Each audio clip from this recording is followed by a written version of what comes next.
live në mëngjes në pjesën e fundit të programit dhe do ndalemi te takimi që drejtori i Policisë së Shtetit Skënder Hita ditën e djeshme ka realizuar me drejtuesit e Policisë së Qarqeve, drejtuesit e departamenteve pikërisht për të vendosur pikat mbi në lidhje me punën që po bëhet sa i takon sezonit veror. Sigurisht që lufta kundër kultivimit të lëndëve narkotike me kontrollet në terren, por edhe mbarvajtja e gjithë sezonit veror me sigurinë qoftë edhe në ambiente që po shfrytëzohen nga turistët në male apo edhe në zonat bregdetare, ka qenë në fokus të takimit. Megjithatë ne do kemi më shumë edhe informacione, por do na tregoj më saktë Esido Barka, i cili tashmë është në studio me ne. Esido, faleminderit shumë. Faleminderit juve. Po në fakt një takim ditën e djeshme ku drejtori i përgjithshëm i Policisë së Shtetit ka kryer marrëveshje, kuptoj që janë takime periodike të cilat çdo drejtues i Policisë së Shtetit takon me drejtorët vendor të 12 qarqeve të vendit, por dhe me drejtuesit e departamentit, pra 4 departamentet kryesore të Policisë së Shtetit, sa i takon luftës kundër kriminalitetit. Të paktën gjatë bisedës në këtë takim është vendosur theksi tek lufta kundër grupeve kriminale të cilat mund të kenë ende ndikim në disa qytete të caktuara, sa i takon bandave të fuqishme të cilat janë në monitorimin e policisë ose kanë qenë të paktën gjatë këtyre viteve të fundit ku të dyshuar për ngjarje të ndryshme kriminale. Gjithashtu pjesë e bisedës ka qenë dhe lufta kundër lëndëve narkotike, trafikut të lëndëve narkotike, sidomos në goditjen jo vetëm të shpërndarësve, por të furnizuesve kryesor, aq më tepër kur Shqipëria në fakt është shtyr një korridor sa i takon shpërndarjes së heroinës, e cila vjen kryesisht nga lindja nga shteti i Turqisë apo dhe nga vendet e tjera të lindjes, por dhe kokaina, e cila paktën zbarkon një pjesë e tyre në Shqipëri ose pjesa tjetër ku Shqipëria përdoret si lavatriçe për pastrimin e parave të sjella nga bota e krimit, kryesisht nga trafiku i kokainës, që paktën është raportuar disa herë dhe nga Guardia di Finanze, nga autoritetet e huaja në bashkëpunim me policinë shqiptare, ku grupe kriminale shqiptare pra ka një ndikim në disa porte kryesore të Evropës, sa i takon drogës së sjell nga Amerika Latine. Megjithatë, një pjesë të veçantë të bisedës ose të takimit para ka patur dhe sezoni turistik, ku Skënder Hita ka vendosur le të themi ultimatume për vartësit e tij për mirë menaxhimin e këtij sezoni turistik për shkak të fluksit të lartë të turistëve krahasuar me një vit më parë, duket që Shqipëria të paktën shifrat nga portet e vendit, nga aeroporti Nën Tereza, por dhe pikat e tjera të kalimit kufitar toksore, flasim për një rritje të konsiderueshme në disa përqind krahasuar me vitin e kaluar, është rritur të paktën vjetëre në këto shifra dhe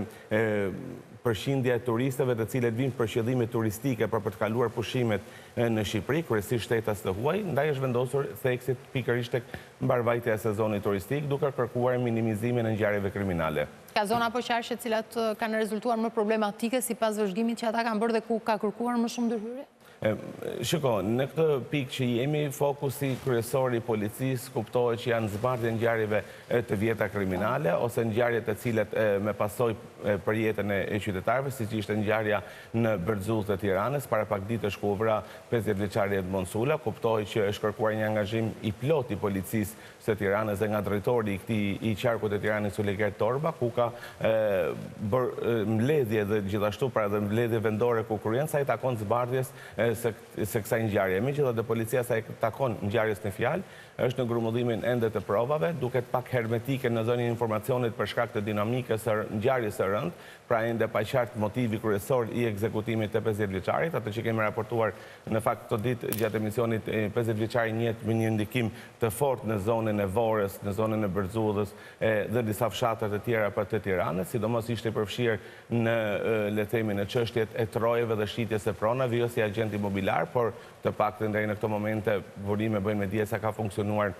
si formën e sekserit, por jo vetëm kaq, pa kanë qenë dhe konflikte banale që ka patur me banorët e zonës, të paktën gjatë kohëve të fundit ka patur disa konflikte fizike me disa persona, është një pisë që po hetohet nga policia, por deri në këtë moment Blut e Tiranës reagon hermetik. Ka patur analizë të mirëfillt të ecurisë hetimeve, jo vetëm për këtë rast, por edhe për raste të tjera. Patjetër që ka patur, vëmendje të veçantë mand dhe lufta kundër kultivimit të lëndëve narkotike, deri në këtë moment që flasim mund të jenë evidentuar afër 350.000 rrojnë kanale kanabis në disa zonat të ndryshme të vendit. Kryesore është Shkodra, të paktën dhe këtë vit Shkodra mbi 90%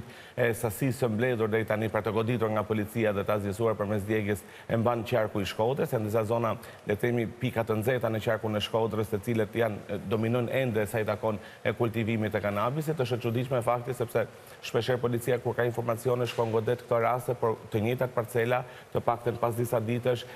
mbillen sërish nga kultivuesit për shkak të mungesës, le të themi, dhe të hetimeve në disa zona është dhe vështirë identifikimi personave pra se kush janë pikërisht autorët. Megjithatë, gjatë ditëve të fundit ka patur një goditje më të fortë ndaj këtyre fenomeneve, duke u kapur në kushtet e flagrancës dhe vetë kultivuesit. Janë banorët të cilët janë të zonave më të poshtme sa i takon pikërisht vendeve ku kultivohet kanabis dhe është më e vështirë dokumentimi i këtyre fenomeneve për shkak sepse nuk kapen gjithmonë në kushtet e flagrancës. Kur flasim për parcela, ka të bëjnë fakt me toka bujqësore të le themi private, apo le themi janë dhe parcela cilat janë në tokë që si përket askujt edhe është shfrytëzohen her pas here nga kultivuesi? Kur flasim për parcela, nuk bëhet fjalë për parcelën e toka fushore, kuptoj që janë zonat të thella malore, të cilat identifikohen kryesisht nga monitorimi ajror që ka policia bashkëpunim dhe me Guardat e Financën, por dhe vetë strukturat e policisë vendore tashmë janë të pajisura me dronë inteligent, të cilët madje bëjnë dhe monitorimin e zonës dhe përmes pamjeve termike, pra ku identifikohen dhe ato godina të braktisura të cilat mund të përdoren nga kultivuesit si shtëpi bari, pra kultivimi përmes llampave. Pra tregojnë, le të themi, përmes pamjeve termike dhe rrezikun pikërisht në këto godina të braktisura përgjithsisht të cilat përdoren. Pra janë zona të thella të thepisura të cilat policia është e pamundur për t'i monitoruar gjatë gjithë kohës në këmbë, por kërkohet, kuptohet monitorim nga ajri, qoftë me bashkëpunimi që ka policia tashmë për disa ditësh me Guardat e Financës, por dhe vetë strukturat lokale.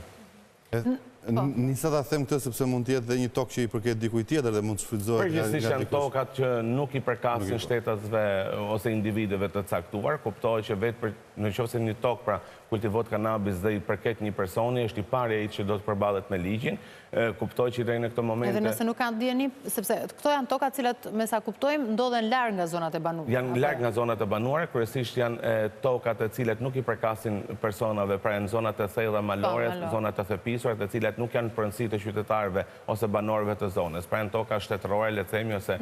toka malore, të cilat bëjnë pjesë në zonat e thella të Krujës, të Lezhës, së Mirditës, të Shkodrës, në Dugajgjin, pra janë zona. Flasim për qarkun e Veriut. Ndërkohë nga ana jugut ka patur një më pak sasi të goditura nga policia, qoftë të paktën policia shprehej që është ulur dhe kriminaliteti sa i takon kultivimit të lëndëve narkotike në zonat e jugut, por megjithatë nuk është, le të themi, larguar rreziku i kultivimit përmes shtëpive të barit, të paktën për zonat e jugut. Edhe Vlora kishte një bilanç pozitiv nëse referohemi deklaratës për shtyp që kishte dhënë drejtori i policisë, zbulueshmëria ishte gati 95%. Në fakt, po, Vlora ka patur disa goditje të forta kundër krimit të paktën gjatë muajve të fundit. Janë kapur persona të cilët prej vitesh nuk ishin arritur të lokalizoheshin nga policia.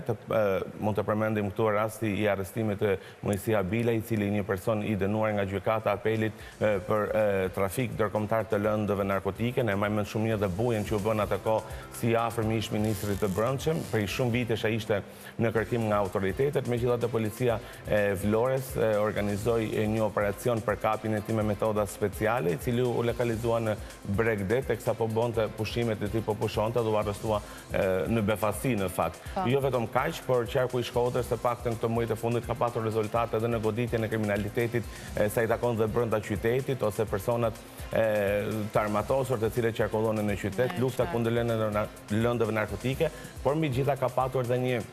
le të themi deri në këtë momente, dhe një vëzhgim të rreptë sa i takon dhe situatës dhe sigurisë përgjatë Bregdetit, ku janë gjobitur pjesa më e madhe xhetskive, pra të goditur deri në këtë momente janë pikërisht nga qarku i Vlorës, nga policia kufitare e Vlorës, duke goditur deri në vlera 5 milion lekë të vjetra për çdo subjekt privat i cili te i kalon vijen perimetrin e sigurisë. Pak duke në objektiva mjaft të qarta, ka patur afate të vendosura për realizimin e atyre pikave që... Patjetër që ka afate, jo vetëm kaq, por sidomos teksti deri në këto momente mbetet pikërisht tek sezoni turistik, mbarvajtja e sezonit turistik. E si do faleminderit shumë që ishte në studio. Dhe me këtë mbërmbledhje le të themi të mbledhjes së ditës së djeshme të Skënderhitës me drejtuesit e policisë së qarqeve, njëkohësisht edhe drejtues të departamenteve të tjera dhe vendosjen e pikave mbi, po e themi në këtë formë të gjitha objektivave që kanë për sezonin veror, ne kemi ardhur në fund programit. Kështu që po ju falenderojmë që qëndruat me ne deri në këtë moment. Ditë të mbarë, që jemi nesër.